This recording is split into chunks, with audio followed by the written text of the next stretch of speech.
ரொம்ப பிடிச்சது மாணிக்க வாசகரை கொண்டு வந்து பக்தியில இருக்கிறவனுக்கு இது ஒத்து வராதியா, ரொம்ப அழகா சொன்னார். இது ஒத்து வராதியா, அவன் கடவுளை நம்பி மேல போறான் ஐயா. கடைசியா விதியை தொட்டாரு, அதுதான் எதிரணி யோசிக்கணும்னு நினைக்கிறேன். ஆக 4 பேர் சிறப்பாக பேசியிருக்கிறார்கள். மனோஜ் மலர் அழகன் அவருக்கு வாழ்த்துக்கள். நீங்க வேகமா கைதுனாதான் நிகழ்ச்சி வேகமா முடியும். இப்போ இதுக்கு பதில் சொல்ல திருமதி காயத்ரி வித்யானந்த் வாங்க.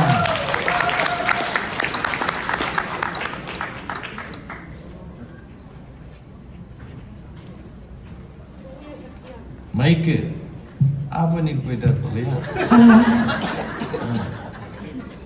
தூய சக்தியாக அமர்ந்திருக்கும் நடுவர் அவர்களுக்கும், பராசக்தியாக அமர்ந்திருக்கும் பார்வையாளர்களுக்கும், தீய சக்தியாக தீ எனும் சக்தியுடன், நான் திரும்ப சொல்றேன், தீ எனும் சக்தியுடன், பாரதி எனும் சக்தியுடன் அமர்ந்திருக்கும் எதிரணியினருக்கும் என் பணிவான வணக்கங்களும் சிந்தனை திருநாள் நல்வாழ்த்துக்களும். காயத்ரி வித்யானந்த் ஆகிய நான்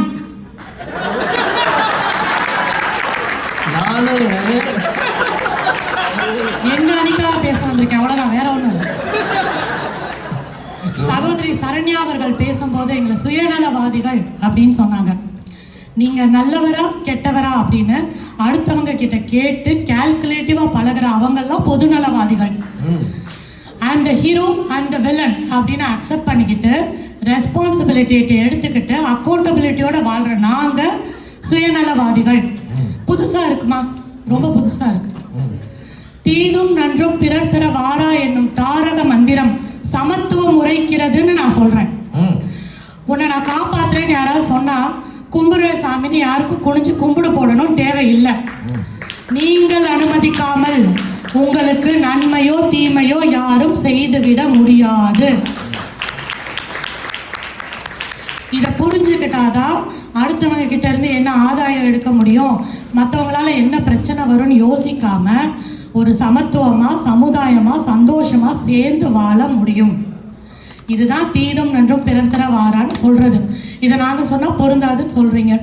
இதுவே ஒரு வெஸ்டர்ன் கல்ச்சர்ல மேனிஃபெஸ்டேஷன் தியரி, யூனிவர்சல் தியரி, லெட்டம் தியரி அப்படின்னு புது பேக்கேஜை போட்டு கொடுத்தா வாவ் வண்டர்ஃபுல், இதுதான் நாங்கள் எதிர்பார்த்தோம் அப்படின்னு சொல்ல வேண்டியது. இப்போ என்ன சொல்றோங்கிறது பிரச்சனையா, யாரு சொல்றோங்கிறது பிரச்சனையா? அதுதான் பிரச்சனை. ஆர்கன் டொனேஷன் பற்றியெல்லாம் ரொம்ப அழகாக பேசினாங்க. வாழ்த்துக்கள் சரண்யா உங்களுக்கு. நாங்கள் பாராட்டுவோம். நாங்கள் வந்து எதிரணி தான், எதிரி அணி கிடையாது. எனக்கு ஒன்று மட்டும் புரியல, யார் வேணா இருந்தால் ஆர்கன் டொனேஷன் பண்ணிடலாமா? நான் என் உடல் உறுப்பை தானம் செய்கிறேன்னு ஒருத்தர் எழுதி கொடுத்தா மட்டும்தான் ஆர்கன் டொனேஷன் பண்ண முடியும். அதுக்கு நிறைய ரெஸ்ட்ரிக்ஷன்லாம் இருக்கு.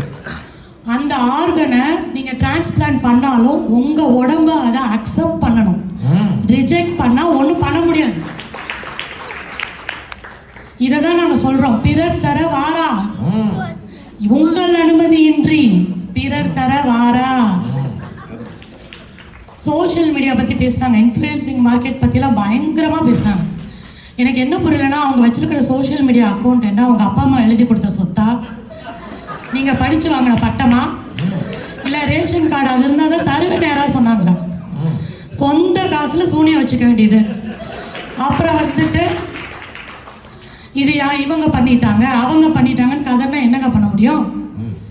அவருக்கு முன்னால் பேசிய மனோஜ் மலரழகன் ரொம்ப உணர்ச்சி பூர்வமாக பேசினார். மொழி போராட்டங்கள், இன போராட்டங்கள் பற்றியெல்லாம் பேசினார். இது அத்தனையும் பேனாவால் எழுதப்பட்ட சரித்திரம் அல்ல சகோதரரே, ரத்தத்தால் எழுதப்பட்ட சரித்திரம். ஒரு உள்ளுணர்வும் உந்துதலும் இல்லாமல் ஒருவரால் இதில் ஈடுபட முடியுமா? ஒருத்தர் எனக்கு இது மாறணும், எனக்கு இந்த மாற்றம் வேணும்னாலே வேணும்னு நினைச்சாதான். பக்கத்தில் இருக்கிறவங்க எல்லாரும் போறாங்க நானும் போறேன், படத்துக்கு போற விஷயம் கிடையாது, போராட்டத்துக்கு போறோம். உயிரே போனாலும் எனக்கு மாற்றம் வேண்டும் அப்படின்னு நினைச்சா மட்டும்தான் இது நடக்கும். வேறு ஒருவர் அல்ல சகோதரரே, ஒவ்வொருவர் நினைத்தாதான். அப்புறம் வந்து போர்கள், பொருளாதார பின்னடைவை பற்றிலாம் பேசினார். என்னமோ உலகத்திலேயே இப்போ தான் ஃபஸ்ட்டு டைம் இதெல்லாம் நடக்கிற மாதிரியும், இதுக்கு முன்னாடி நடந்ததே இல்லாத மாதிரியும். ஏர்லி 2000s ஜப்பானோட லாஸ்ட் டெக்கேட் அப்படின்னு சொல்லுவாங்க. ஒரு இருண்ட எக்கனாமிக்கல் ரொம்ப கஷ்டமான ஒரு காலம் ஜப்பானுக்கு அது. அப்போ வந்து மிஸ்ஸஸ் வாட்டனாபிஸ் மூமெண்ட் அப்படின்னு ஒன்று நடந்தது.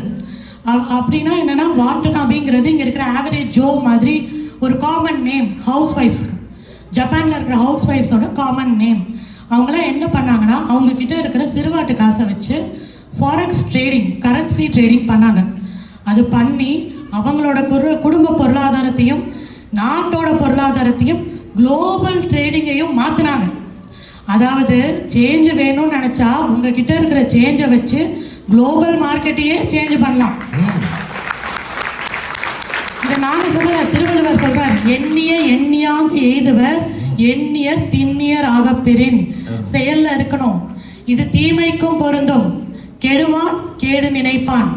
இவங்க இந்த உடை அணியாமல் இருந்திருந்தால், இவங்க இந்த நேரத்துக்கு வெளியில போறாம இருந்திருந்தா அப்படின்னு அடுத்தவங்களை பார்த்து கை காட்டாம தனி மனித ஒழுக்கம் கடைபிடிக்கப்பட்டால் பாலியல் குற்றங்கள் குறையுமா குறையாதா? தனி மனிதர்களிடம் ஆரம்பிக்கிற மாற்றங்கள் தாங்க சமுதாய மாற்றங்களா மாறும். மற்றது எல்லாமே ஆள் மாறாட்டம் தான். இப்படி சொல்லி நிறைவு செய்கிறேன் நடுவர் அவர்களே. விழுந்தால் எழுவோம், எழுந்தால் உயர்வோம், உயர்ந்தால் பணிவோம், பணிந்தால் வளர்வோம். தீதும் நன்றும் பிறர் தர வாரா என்று எங்கள் கணியன் உரைத்தது தலைமுறை கடந்தும் நமக்கு அது பொருந்தும். வாழ்க தமிழ். வாய்ப்படுத்தமைக்கு நன்றி பாராட்டி விடைபெறுகிறேன். நன்றி, வணக்கம். நல்ல ரத்ன சுருக்கமா பேசியிருக்கிறாங்க. அவங்க சொன்னது ஒரு ரொம்ப அருமையான விஷயம். நீங்கள் அனுமதிக்காமல் எவரும் உங்களை அவமதிக்க முடியாது அப்படின்னு மகாத்மா காந்தி ஒரு வரி சொல்லியிருப்பார். மற்றவன் உங்களை அவமானப்படுத்தினான்னா அதுக்கு நீ அனுமதிக்கணும். அதைத்தான் அவங்க சொல்றாங்க. இன்னொருவர் உனக்கு நன்மை செய்தாலும் தீமை செய்தாலும் நீ அதை அனுமதித்தால் தான் அது உனக்கு வந்து சேரும். ஆர்கன் டொனேஷன் உடம்பு ஒத்துக்கிட்டா தான் வேலை செய்யும், இல்லாட்டி ஒத்துக்காது. மெடிக்கல் லைன்ல இருந்து சொன்ன மாதிரி சொல்றாங்க, எக்கானமியில போய் பேசுறாங்க, மெடிக்கல் லைன்ல பேசுறாங்க. வர நக்கீரர் பட்டிமன்ற குழுல பெரிய பெரிய ஆளுகளா இருக்காங்க. எனக்கே பயமா இருக்கு. எண்ணிய எண்ணியாங்கு எய்துபர் எண்ணியர் திண்ணியராக பெரி. இந்த குரலை அழகா சொல்லி நீ நினைச்சு பாரியா, நீ விழுந்தால் எழலாம், எழுந்தால் உயரலாம். நல்லா பேசியிருக்கிறாங்க. என்னங்க